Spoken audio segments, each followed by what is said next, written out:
मैं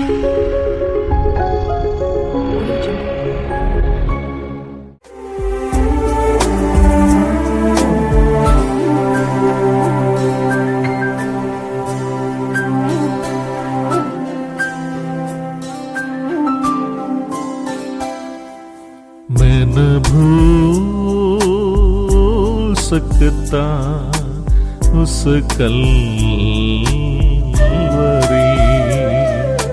खून में लथपथ था जहाँ मेरा यीशु मसीह।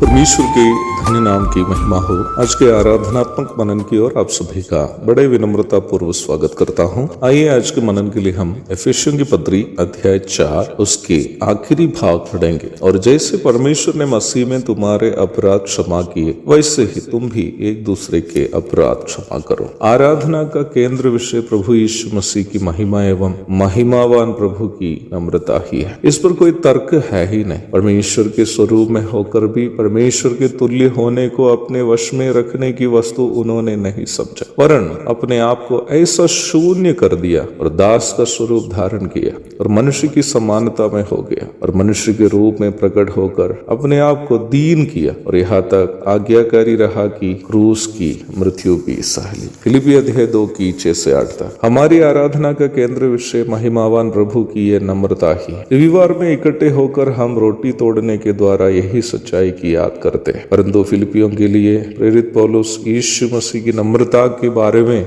इस प्रकार सूचित करने का एक अन्य कारण भी है। बाइबल पंडितों का माने तो फिलिपी की कलीसिया में 2 बहनें थी जो आपस में कभी मेल में नहीं रहते थे। इन बहनों के संबंध में 14 अध्याय की 2 पद में हम देखते हैं, मैं युओदिया को भी समझाता हूँ और सुन्दुके को भी कि वे प्रभु में एक मन रहे। ये बात स्वाभाविक है कि स्थानीय कलीसिया में जो 2 जन के बीच में समस्याएं लंबे समय से जारी रहती है तो अन्य लोग भी किसी न किसी प्रकार इससे प्रभावित हो जाते हैं। बाइबल पंडितों का माने तो फिलिपी के 2 अध्याय में इन बहनों के आपसी मतभेद को मद्देनजर रखते हुए प्रेरित पौलुस ने महिमावान प्रभु की नम्रता के बारे में वहां परामर्श किया।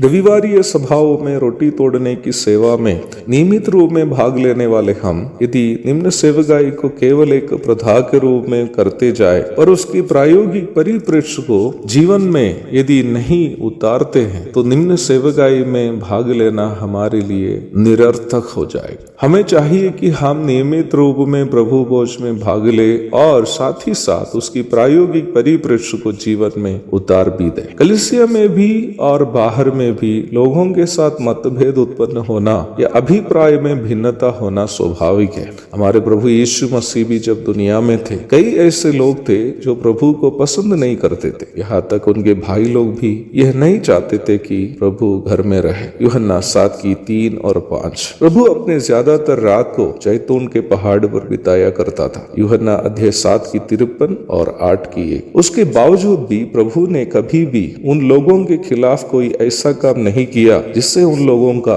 नुकसान हो। प्रभु यहाँ तक अपने भाइयों का भी उद्धार सुनिश्चित करने के बाद ही स्वर्गारोहण किया था। जब हम इफिसी 4 की 32 में आते हैं, प्रेरित पौलुस ये समझा रहा है कि परमेश्वर पिता ने कैसे यीशु मसीह के कारण हमें माफी दी।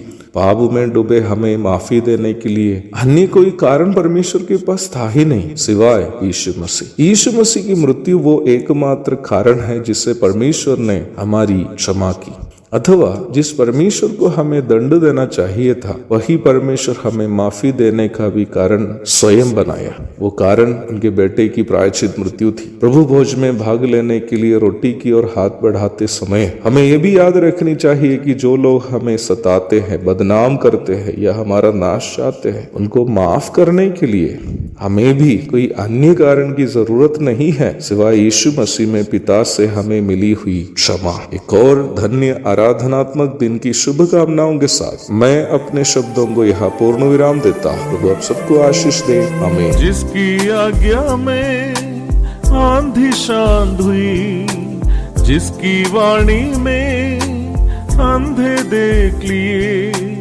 उस महान प्रभु अपनी जान को मेरे खातिर कुर्बान किया। जिसकी आज्ञा में आंधी शांत हुई, जिसकी वाणी में अंधे देख लिए, उस महान प्रभु अपनी जान को मेरे खातिर कुर्बान किया। मैं न भूल सकता उस कलवरी, खून में लथपथ था जहाँ मेरा यीशु मसीह।